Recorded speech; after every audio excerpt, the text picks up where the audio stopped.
from the cannons. When the smoke clears, we're still standing. Yes, we stand our ground. You're listening to Everlasting Veteran. When the smoke clears, when the smoke clears, we're still. Welcome, everybody, to Everlasting Veteran. I am your host, Ryan Landry. I am joined today with Rob Garcia, the Warrior Strategist. He is an expert in visibility and helping his clients out, and he is partnered with me to push Everlasting Veteran out there, and I'm glad that he's on today because we're going to be able to get a little bit of knowledge of what he does, how he helps his clients, and if you're looking to be an entrepreneur and push your business to the next level, he is the guy to get in contact with, and he will help you get to the next level. Welcome, Rob. Thank you for coming on to the show. All right. Thanks so much for having me, Ryan. Wow, what an intro. I hope I can live up to the hype, dude.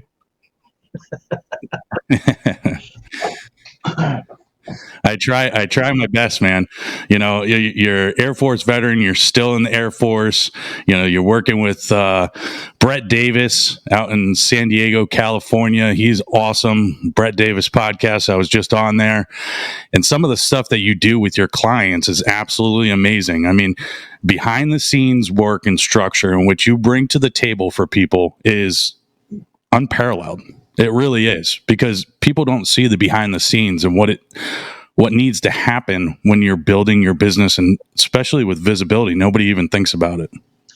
Thanks, man. I'm really, it's a work in progress, and it's been about a 6-year process from when I went into the entrepreneurial field. And believe it or not, like a lot of people, I knew I wanted to work for myself, but I didn't know like what direction I was going to go. And it all led to visibility, all these things together. And it, as I kept at it, it just started getting better results for clients, and I started really loving what I do, man. And it's been cool working with you and with Brett, and just seeing the growth of everybody around me. Because that's what you're all about. That's what Everlasting Veteran is all about. Is about raising the team up. About lifting other people, about showing them, hey, these guys can do it, so can I. Being that motivating force, especially veterans that are out of service, kind of aren't on a team anymore. They don't feel that sense of camaraderie. They can turn to us and they can say, hey, what can I do better? Yeah.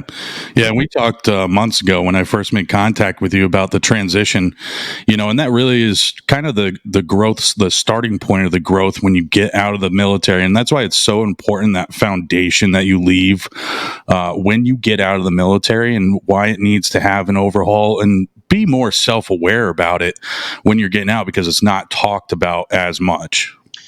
Yeah, you've opened my eyes about a lot of the transitional stuff, man, because my own experiences, for those that don't know. So I did 5 years active duty Air Force. I was a B-52 technician, offensive avionics. I finished my degree, secret clearance, the whole nine. I was good to go. I should have, by any accounts and purposes, I should have had a great job waiting for me in San Diego. That was not the case. So I ended up, transition assistants showed me how to make a resume, and this was 2002. And that's all they did. And so I didn't get a list of employers. I didn't get a list of transferable positions or jobs that my AFSC would probably, mix well with. I didn't get anything except resume help. And I ended up my friend's couch, and my first job, tow truck driver. And so I did that for about 3 months. And it's kind of like when I hear the Marines that are, infantry getting out, and then they're just doing like security at a Walmart. Because they can't find anything better, they haven't really like made that action plan. And so that's why I hope you and I, our efforts can kind of show people what's out there and what's available. So through a series of kind of weird missteps, very Forrest Gumpish life, I did a lot of different things. I ended up teaching high school for about 5 years. They wrote me an emergency credential, and I taught engineering for a while. I was a business professor, and then a technical writer for 10 years. And what's real crazy, Ryan, is that the tech writing background actually helps me with what I do now with visibility when I've got clients that are super high end and need the language change to their audience. So it all worked out, man, but it's been a weird, fortuitous path. Yeah. And that's one thing I find talking with many veterans is the transition to actually land your feet on the ground and be like, okay, I'm good, takes too long. And that's what with Everlasting Veteran and talking with other veterans and their experiences and talking with the VA or other jobs. We have Electric Boat here that hires a lot of veterans. I talked to one veteran, he's a master sergeant in the Marines, and, he gets out and they're like, "Oh man, we got you a job." And he was like, "Oh man, that was quick." He's like, "Yeah, day shift supervisor, Dunkin' Donuts." And it's like, what? Granted, those jobs need to exist, but at the same time, like, they're not coming out with, comparable level leadership skilled jobs for the veteran, because unfortunately, the DD 214 is unreadable. It's a foreign language to the civilian sector unless they were in the military or worked in some government capacity, DOD, GS jobs, and so forth.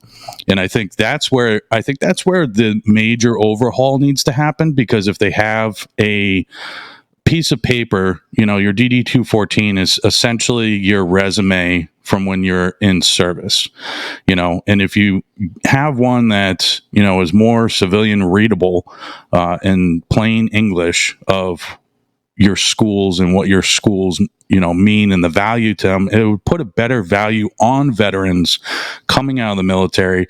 And I think they'd be able to be received a little bit better. I think that's a great point. Because, you and I talk about the problems with career transition and the transitional programs, but, what are we going to do about solutions? And you and I co-wrote an article together that really delved deep into it. So here's some of the things that we came up with for those that didn't read the article. The first thing is the translation of the language. Exactly. Like you need to have a civilian equivalent resume, from your DD 214. Spend a little time thinking about that, or having a specialist do that for you. The next thing is they need to staff career transition with experienced people in HR, in the sense that I don't want some E4 that's never worked a corporate job giving me career advice when I'm leaving the military after 20 years. They have zero experience. All they know is some articles they read on LinkedIn, right? That's not the person that you want staffing this section. And so the next thing is we need an overall overhaul as to how we're presenting the job market. Nobody ever told me about tech writing. I found it by accident somewhere, and some crusty Marine that owned some electronics company had a job, and I went in there and he liked me immediately, and I offered to work for him free for 3 days just to feel each other out, and that's how he knew I was serious. He brought me in, and it went really well. It was a great job. But the point is, a lot of veterans don't know about technical writing until they meet a technical writer. And so the military needs a better overhaul in their career transition offices. Like, hey, these are some of the jobs out there. These are jobs that match with your AFSC or MOS or rate. They need a variety so they know what has happened in the job market. For example, because of COVID, we have a bajillion remote jobs out there now. We don't no longer have to work in an office in our hometown. So why aren't we, aren't we thinking big enough to apply outside of our state, or go for that dream company that's somewhere else, or maybe even another country or whatever? The career transition, the way they're giving us information, it's antiquated. It's from the 60s. So that needs an overhaul. Mm. Yeah. Yeah. And I threw a post out on Facebook, hey, I'm looking for a GS job, or equivalent, and you get your atypical responses of, securityclearancejobs.com, you get the Indeed and stuff like that. Those are great. Those are like the blanketed, websites that companies use to try to just throw it out there that, we're about putting it out for everybody. But if you have a service member getting out that is overqualified, I talked to Chris Albright. He was on here. He gets out from the Marines, did a full career in the Marines, retired, goes back to school, gets, intelligence level degrees, and builds his resume up even after, and they tell him you're overqualified, you're too old. at one point or another, are these civilian sector jobs actually going to take it seriously? Because honestly, the majority of veterans are your most valuable asset going into a job force. Their leadership skills, beyond as well, is a valuable asset to whatever organization picks up a veteran. And I think that a lot of civilian sector jobs need to start realizing that we're more capable than what's just on paper. Yeah, absolutely. It's funny, Ryan, because honestly, after all this stuff, I ended up inventing my own job, and that's the most surreal thing ever. And not everyone can be lucky enough to do this, but I was able to. And it just, entrepreneurship is something veterans should think about if they have certain characteristics. If they want to be their own boss, if they can tolerate a little bit of risk, and they can realize that the first couple of years are going to be a living hell, completely unpredictable, and they're probably going to fall on their face a few times. But honestly, man, I can't ever imagine going back to an office. I can't ever imagine like having a boss outside of my clients. Right. And I'm very grateful, and I'm very lucky, but I've also worked really hard to get the results. But veterans have a lot more options than just what's given out there. And they're, like you said, when people are coming to you and saying, "Hey, you're going to be a day shift manager at Dunkin' Donuts," the hell I am. I'll hold out, and I'll start looking at tech companies. I'll start looking at stuff I'm not qualified for. I'll get on LinkedIn and start making friends with HR personnel, whatever I got to do. But veterans need to hold themselves to a higher standard, first of all. I'm not saying you have to have your dream perfect job before you get out, but you should hold yourself to something that is at least, a good starter until you can work your way up to wherever you're trying to go. Yeah. I think it also, yes, we have to hold ourselves to a higher standard, especially when you're working through different leadership schools and everything else. But you also have to kind of pump the brakes a little bit and not make it as you're cocky. You have to have that balance of, yourself, these are your abilities, but don't just expect, because you're now a veteran, that job is owed to you. Nobody owes you anything, and I think sometimes, not all the time, sometimes veterans will get in their head that I'm a veteran, I'm owed this, and it kind of destroys your plan of moving forward, because they don't want the person that is cocky. They don't want the person that is thumping their chest, look at me. They want the person that's confident in their abilities, and you can show that through your leadership skills and everything else. So I think it's very important that we separate those two, and people are self-aware of that when they're going for these jobs. That's a great point, Ryan. And entitlement is a very real thing in the veteran world, for sure. And so what you can do, if you want to be a strong candidate, I mean, let's be honest, I've been hired at almost every interview I've ever gone to. And it's not because I have a PhD. It's because of the way that I presented myself. And so here's what I did. And this is, any veteran that's listening to this, pay attention. The first thing you want to do, you want to find out who's interviewing you, and you want to learn some things about them. So I had this real heavy interview with like 4 people in a room. I was the only person in a suit, first of all. Shows that I was serious about the job. The other candidates were kind of dressed like business casual, whatever. I was in a full 3-piece suit. And then when I came in, they asked me what I knew about the company. And most people kind of just, "Oh, you guys make lasers, or you guys do this or that." I knew the company history. I knew the owner of the company. I knew what their stock price was that morning. And I let them know, and their eyes got really wide. They're like, "Oh, this guy's not messing around. He knows his stuff." And then I needed examples of my writing, so I brought like some books I'd written, my copies of my magazine, all this stuff. So while they're interviewing me, they're looking through my books and my magazine. So now they're like, "Oh, this is cool, blah, blah, blah." And now they're getting to see me in action. So I brought some props for them to check out. And then I knew where they all went to college. So I was asking them questions about their own experiences and how college like related to the current job. I was asking the interviewers like, "Hey, what's something you've a real problem you've solved since you've worked here? Like, what's a real challenge that they've thrown at you that you were able to overcome?" And I'm asking them these questions so that I'm personable and I'm likable, and I'm not just sitting there answering questions and being boring, because you never want to be boring. So my summary: look sharp, like dress to your body. Okay. You don't want a suit that's too tight. You don't want a suit that's too loose. You want a suit that, if you're a man, that is fitted to your body type. Get a haircut, and be clean shaven. Don't walk in there with the vet beard down to your freaking stomach. You're not Duck Dynasty. Be able to make a reasonable conversation with good body language. Look people in the eye. Shake their hand firmly. Use their name when you're speaking to them, and be sure and ask them questions. People like two-way conversations. If you don't know something, don't try and fudge an answer. Just say, "Oh, I don't know," or "I can find out for you." But don't try and ever lie about anything, like a discrepancy in your resume, or you're missing some information or whatever. Just do the best you can.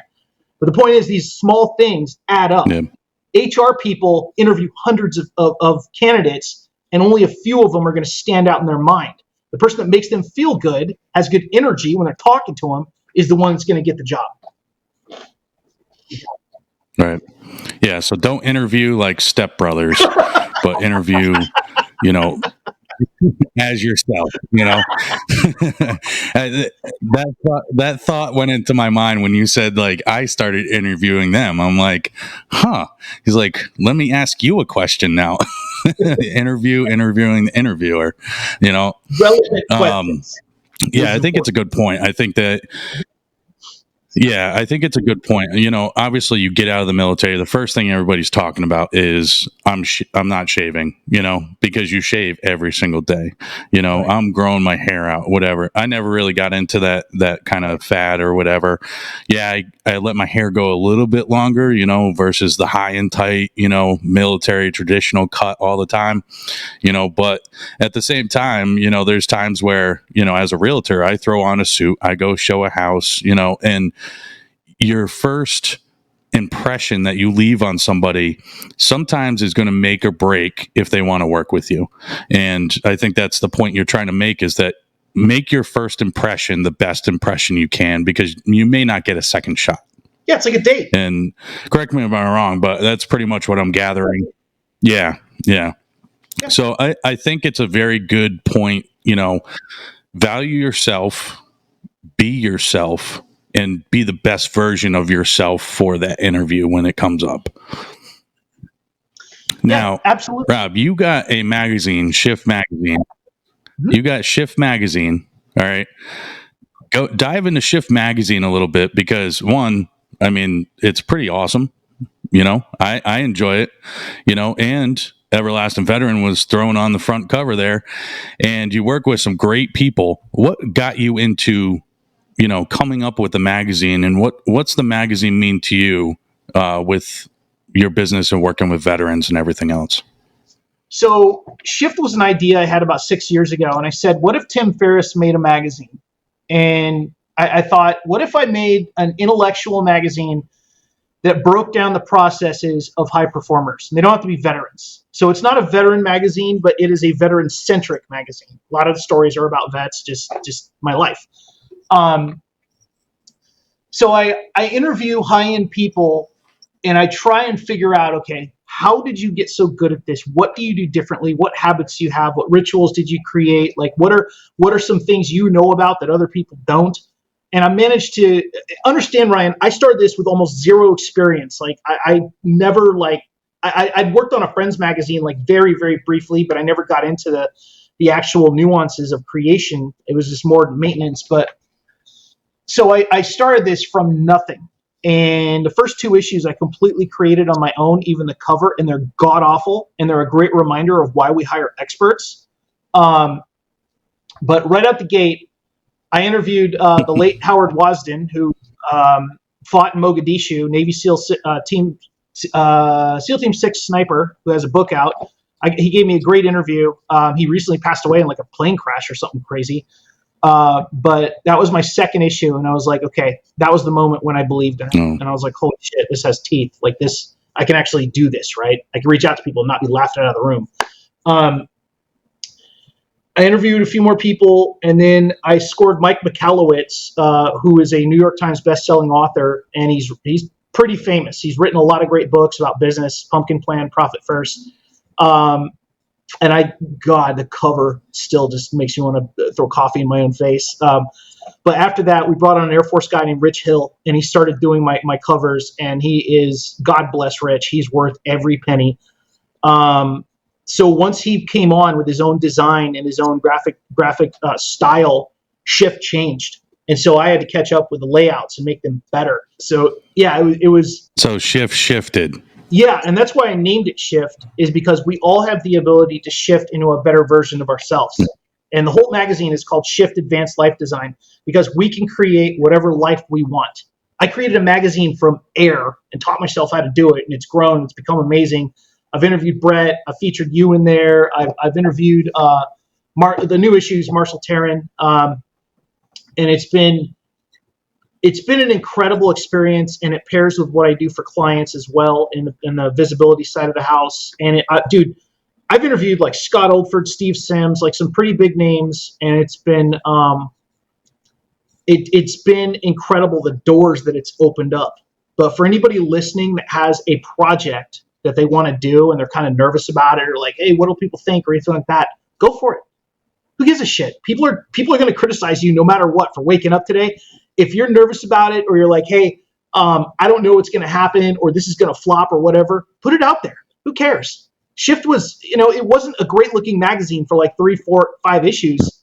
But then once I got the ball rolling and I figured out like the scheduling and everything, and it just constantly improved. You'll have a great product after a while. But sometimes it takes a few iterations. So I'm just saying, I created this from nothing. So go for it. Whatever it is you want to do. You want to start a podcast. You want to write a book. You want to throw a speaking event, whatever. Do it. Yeah. Yeah, I think it's a good point, because I think a lot of people have to understand, if you put something out there that's never been introduced to anybody before, and you're so comfortable that it's going to succeed, then it's going to fail. I think the nerves and the anxiety of putting stuff out there for people to view and getting your name out there, your product, if you don't have the anxiety and the nerves and, that little feeling of like, I want it to succeed, but I don't know if it's going to, that means that you're not doing it right. Because every single step you take in business, if you have some type of nerves going on with it, it means that you care. It means that you have feelings behind it to make it want to succeed, because you have to show yourself to people for them to actually be able to know you exist. You can't just, go to a swap or go to a local event and expect it to, catapult to, where it actually could be if you put yourself out there, and I think that's like the great thing that we're working with you. I had those nerves, and we hadn't even met face to face until last month. And I had all these nerves going on of, I want this to, be successful, but at the same time, in different aspects of success, of helping veterans, it's therapy for myself as well, helps me as a businessman, also helps me as an entrepreneur grow, as a person. And in order to do that, I have to be vulnerable, make myself vulnerable, and put myself out there. And I did that working with you, and the sky's the limit now, and it's however much effort I want to put into it, and we want to work together to make it go to the next level. And anybody that's listening or watching this needs to understand, if you want to get to the next level, especially in a veteran entrepreneur world, Rob the Warrior Strategist, Rob Garcia, is the guy to work with. I'm going to hands down put it out there, because the amount of respect I have for this man, the network he has created, is unparalleled. He has made connections with people over his time that is a strategic business plan to make you a better person, a better business owner, and bring you to the next level. And I wholeheartedly believe that. And anybody that's listening, you can check him out and check his socials out. You got to get a good website up too. It's being worked on this week, and thank you, Ryan, for the kind words. I really do appreciate that. I know it's heartfelt. I know you're not fake or duplicitous. Like you're saying that because you truly Yeah, I'm 1,000% not believe the in what type I of do. person. Because you're a real serious dude at times, but you're very strong in your convictions. I So am. that means a lot. You, yeah. Yeah, even when I had the interview with Brett Davis, you're like, "That's the first time I've seen you smile." I'm like, "Yeah, well, a lot of times, I hold stuff, my Yeah. emotions close to my chest, because the nerves sometimes get the best of you, and I'm very good at my world and what I do, and if I put my goals out there and I fail, then everybody knows what my goals were, and then they can go, "Hey, you didn't reach it." I'm comfortable with knowing it myself, but not letting anybody else know it. So a lot of times, I keep my emotions close to my chest for many many different reasons. But when it comes to business, people have to understand too. Business is business. Business deals are business deals. That's once you're done with those deals, and like when we had some lunch and stuff when I was out in San Diego, that's the time to, kind of relax a little bit, and we had like a little mastermind meeting with the owner of Rock and Frenchies, one of the sponsors for Everlasting Veteran. And, when you sit down, business is business, and you got to separate the two, because if you're just business all the time, then you're not going to be able to enjoy life. And I think people have to understand that as well, especially getting into entrepreneurship, That was hilarious. First of all, you cooked me one of the greatest meals I've ever had. So Ryan made these crazy like ribeyes and corn on the cob and this stuff, and I ate myself silly. And then he takes me up on the roof like Michael Corleone, and we're sitting up there on the top of this awesome townhome in Mission Bay. There's like freaking fireworks going off from SeaWorld, and we're just sitting there with the owner of Rock and Frenchies. Just an amazing night, and it was good to have that rapport and that bonding time. Besides just talking over Zoom or Messenger or whatever, and I feel like more people need to focus on communication better. And if you can meet in person, it's always a great thing because you get a better feel for people with body language and such. Yeah, absolutely. Yeah, Zoom is great, but I think a lot of people kind of got stuck into it with, the pandemic. They got a lot of people got jobs during the pandemic, working remotely. And, social media and all that kind of stuff kind of blew up.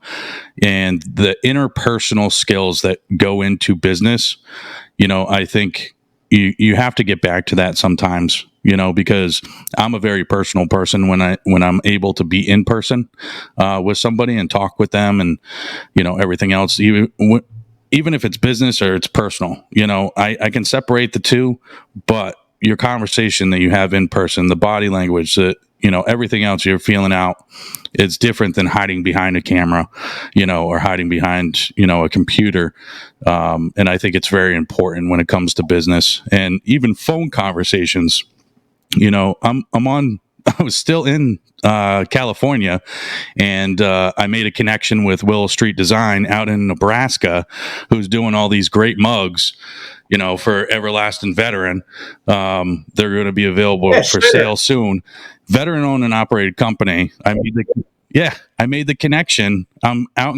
Let me tell you, the trip to California, I made more connections via phone call while I'm on vacation. My wife's going, "Can you get off the phone? Can you get," and I'm just enjoying it because I'm able to make great connections with great veterans, and at the same time, like if it's not veteran owned, I'm working with local businesses, supporting local businesses that support veterans. So that's one thing that I want to make sure that people are clear on is I'm vetting these businesses. If I'm partnering with them to make a product for Everlasting Veteran, one, I'm not going with somebody else to do my laser engraved cups. All right. Willow Street Design is the company that's going to do that for me. I'm not going with anybody else. I am a faithful person when it comes to that because I believe that those business partnerships are invaluable. You can't put a price tag on that, and the same thing when I have like Rock and Frenchies and Sky Hunter Outfitters, Brandy Rector down in Idabel, Oklahoma. If people started following her social media, some of the big things that she's doing for the community down there, they would see why I'm so grateful to have her as a sponsor, especially from the beginning. She goes far beyond just a hog hunting helicopter company, with Semper Fi as well, and they do Semper Fly. They do the helicopter tours. The community outreach that she does is worldly, and more people need to talk about it. And I think that's why one of the reasons I started the podcast, to be able to bring those people on, give them the visibility they deserve, because they've been working hard behind the scenes, getting companies up and running, working with their communities. And it's a very important aspect of being a veteran and working with veterans or supporting veterans, is hearing their stories about their transition, good, bad, or indifferent, and how hard they push to get to where they're at. Because you got to give credit where credit's due, and it's the same thing with you, Rob. When we had that deep conversation up on the rooftop, and I was the Michael Corleone, La Cosa Nostra, bring you into my family, eat my food, yeah. It's up on the rooftop. You do business or you fall off. Yeah. But, I think it's very important that, I think it's very important, that you build those connections and you show people the respect they deserve from the hard work that they've put in, Yeah, absolutely. And I think you and I do a great job of telling people stories. That's what we are, Ryan, in just two different mediums, me with the magazine, you with the podcast. But we take somebody, we find an amazing story, and then we put it out there for the world to see. And I love that component of it. I really do love people. I'm notoriously introverted. I live alone. I kind of keep to myself a lot. But that is one thing I absolutely will do, is find somebody with a great story, like Brandy or like all the people in our network that we work together with. And I will tell the world about them and whatever they're working on, because sometimes that's what people need. I with Ted Fox, the Marine that's fixing classic cars in Texas. I mean, my God, I tweeted at General Motors and they saw it and they called him, and he's working out a distribution deal. And it's insane, dude. And that's what more people need, I think, is people like you and me getting out there. And because not everyone knows how to get their story out without being self-serving, And so it's good that you and I are out there like, hey, this is what they're doing. It's awesome. And being their fans and their supporters. It's good for the self-esteem too. We all need some of that in business. Yeah. And it really comes down to, it basically breaks down to Everlasting Veteran is the vessel for all veterans to be able to get that message out. It's great that I'm able to do this and, talk with you and other veterans, but it is really, a vessel for all veterans. And you do the same thing with your visibility, and we work hand in hand really, really well. And plus, I'm on the East Coast, you're on the West Coast. So now we've locked in both sides of the United States, and we're going to just slowly work our way in, It's really one of those things people don't think about when they're starting their companies, is visibility, and visibility. And I was talking to somebody about it the other day. They have a great idea. And I said to them, how are you going to let people know in Ohio that you have this product? Well, I don't know. Right. You got to think about big picture when you start from the beginning.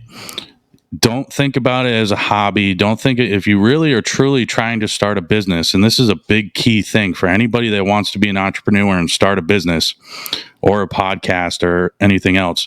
Most of the time, hobbyists, they get into it because it's fun. They're doing it with their friends or whatever the case may be. And then they go, maybe I can make some money. Well, you already failed, because from the beginning, if you don't structure anything that you do as a business, all right, whether it's a nonprofit or for profit, you have to structure it from the beginning as a business, because the time comes, you can't just flip the script that easy, and say, now I'm a business, because however your followers come along with you, you have to be upfront from the beginning, and you'll lose people if you go from hobbyist to I'm a business, I want to get paid now. you'll start losing people because honestly, they don't see it as well as somebody that structured it very well from the beginning. I don't know what your thoughts are on that, Rob. Well, if somebody approaches it with, "Hey, I can make some money out of this," they've already failed in my eyes, because ultimately what we are, if you're coming from business from a real sincere place, you're solving problems for people. So when I wake up in the morning, I don't ever say like, "Oh, I hope I make a lot of money today." I wake up and I say, "How can I better solve somebody's problems? How can I make their life better? How can I, apply some hours of my time and my zone of genius and change somebody's life, get them on TV or write a viral article or whatever to make an impact?" And then the cash flow, the money, is just me being compensated for how good I am and the amount of results I get. And that's the way I look at it. If you want to get money, go be an investment banker. Don't enter the entrepreneurial dojo and just expect that, it's all unicorn and glitter and rainbows as soon as you start and everybody's going to buy from you and, you're Gary V overnight.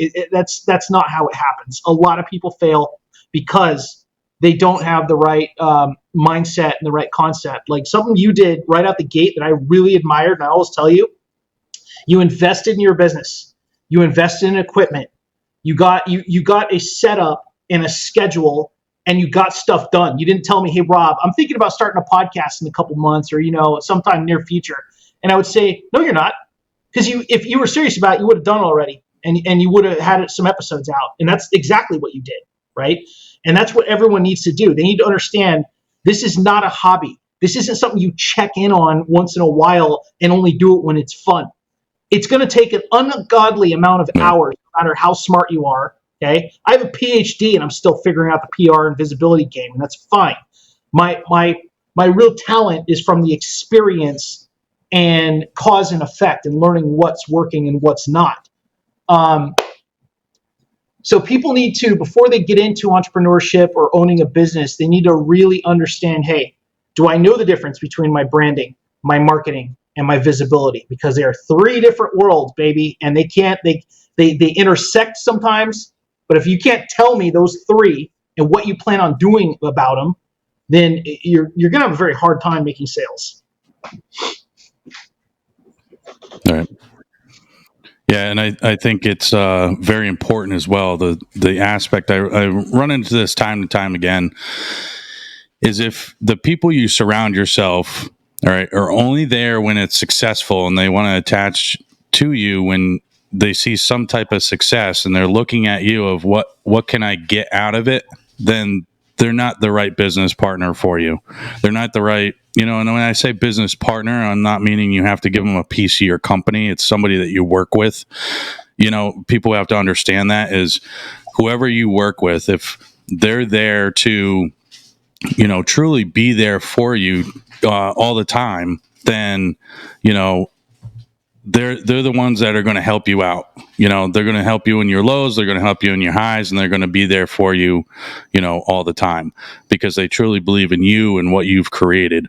Now, the people that come and go, and I talked to Big Country about this, Brian Conwell, and he runs into it a lot, is there's sometimes people will attach themselves to him because, they get some good feel thing and they want to, kind of make something of themselves as well by attaching them to him, and then they disappear when they realize that they're going to have to put in the work themselves. They think that by attaching their name to him that they're going to be able to make something successful, and that's not the case. When you're an entrepreneur for yourself, you have to do the work yourself. You can't rely on other people to do it for you, and I think that's the clear message is if you're starting it, it's your company, you have to put the work in and not rely on anybody else to be able to do the work. Oh, yeah, absolutely. And you absolutely need to have a business model in your head that you can grow towards. You need to figure out somebody you can emulate. I'm not saying copy, but I'm saying like, what direction do you want to go in? Are you more like this or are you more like that? Are you, where are you going to be in a year? Like, do you have a plan for growth and scale, or are you just, and most people that start businesses in the first year, they're just thinking day to day, or, hey, how can I get through the week, or how can I get through the month and pay rent, whatever. They're they're not really aggressively thinking about, okay, how do I get this company to 50,000 a year and then 100,000? And then when do I buy some employees? And when do I, revamp the website? And how do I make more expensive services and blah, blah, blah.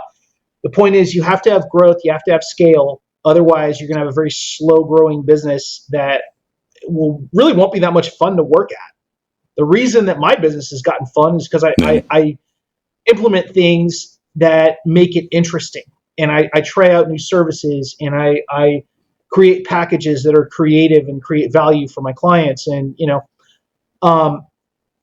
I was able to get you placed on the news, and first time in my career, they ran a double segment, which is crazy. And you made this amazing relationship with this news producer who was super cool. But I'm telling you, man, it took like 30 pitches before that happened.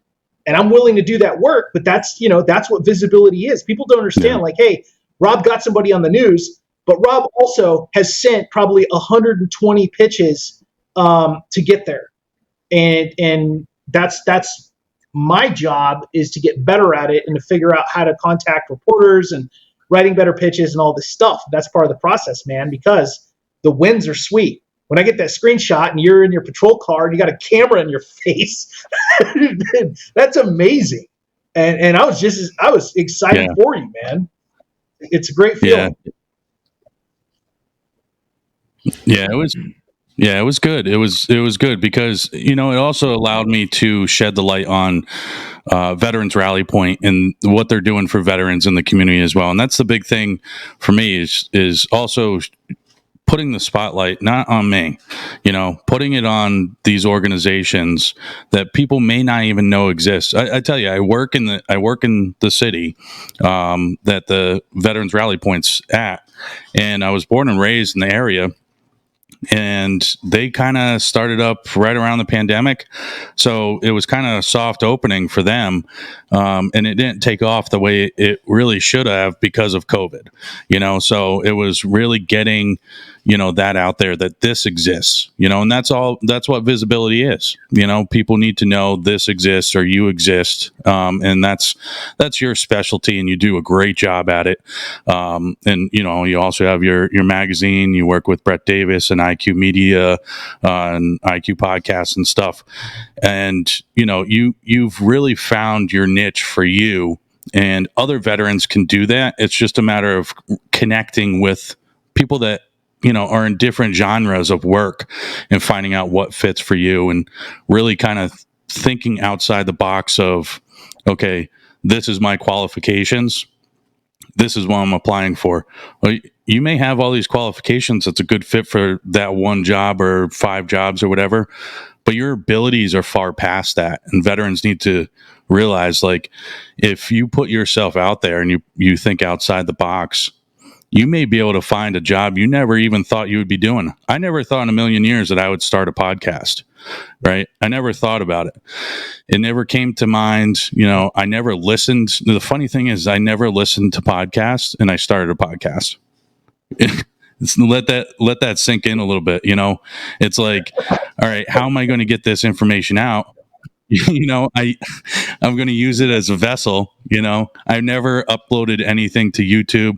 When I met you, it was the first time I created a Twitter account, and an Instagram account, and all these different social media platforms. I'm like a dinosaur of MySpace and Facebook, and the world just started kind of opening up more, and connections started opening up more, when I put myself out there, and other veterans and people, need to do the same thing. The thing that I noticed that you and I both do is we're very good judges of character. And anytime, if somebody comes to me and they're like, hey, Ryan Landry sent me, I know I can trust them. Just like the people that I send to you, you're like, oh shit, this person's amazing.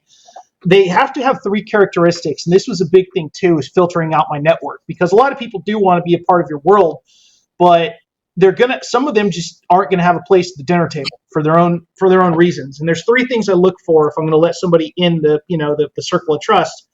They have to be ethical.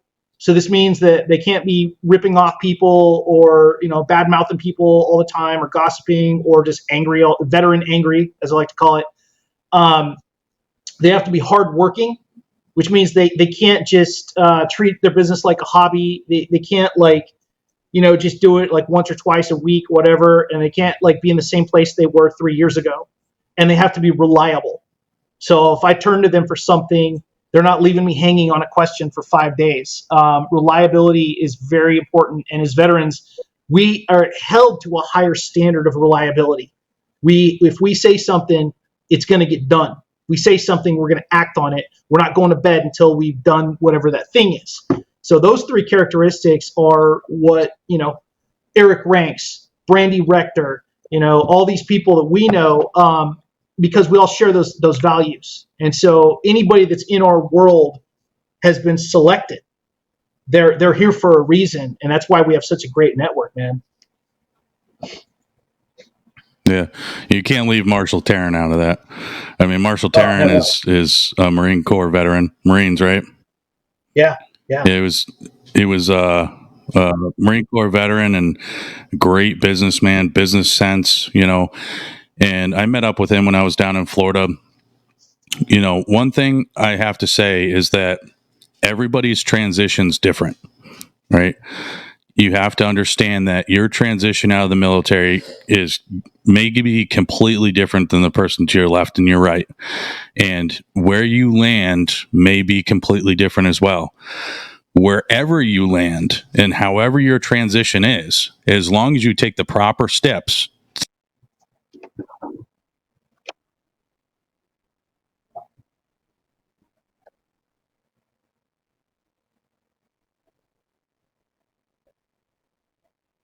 If you continue moving forward, it's like when you mow your lawn, right? You take a point and you want to put those nice lines in the grass. You pick a point, all the way across the yard, and you start driving, and that's your goal, that's your end point.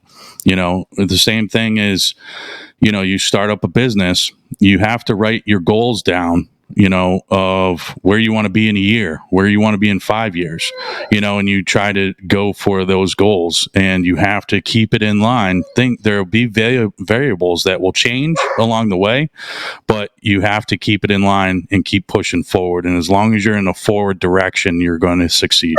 So, but any words of wisdom that you can bring to people that maybe want to become an entrepreneur and dive into the realm of being your own boss and starting your own business? Any top 3 points that you can give the listeners?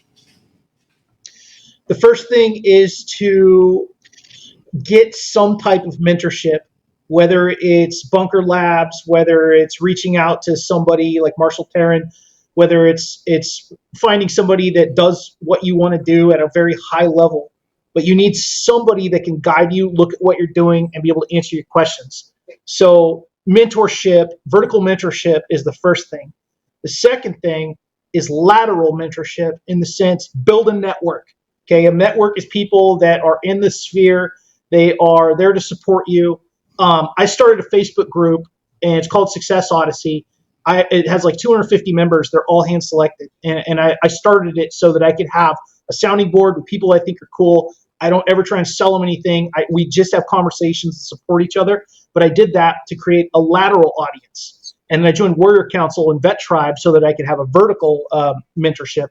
And the third thing is I would suggest creating a business plan, a 5-year plan. And it's not just a standard business plan template you get from SBA.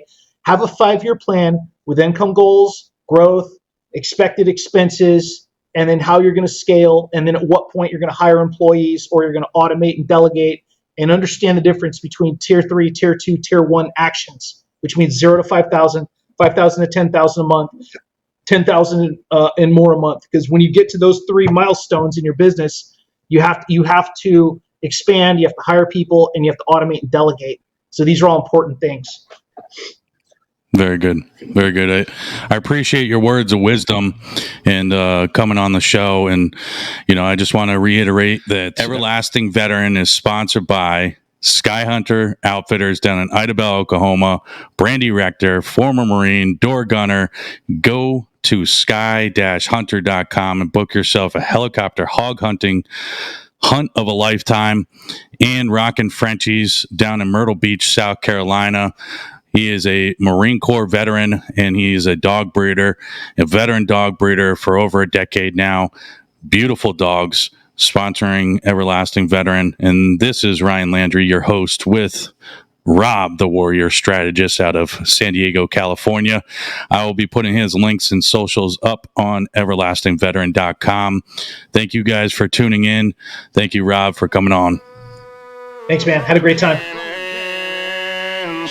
When the smoke clears, we're still standing. Yes, we stand our ground. You're listening to Everlasting Veteran. When the smoke clears,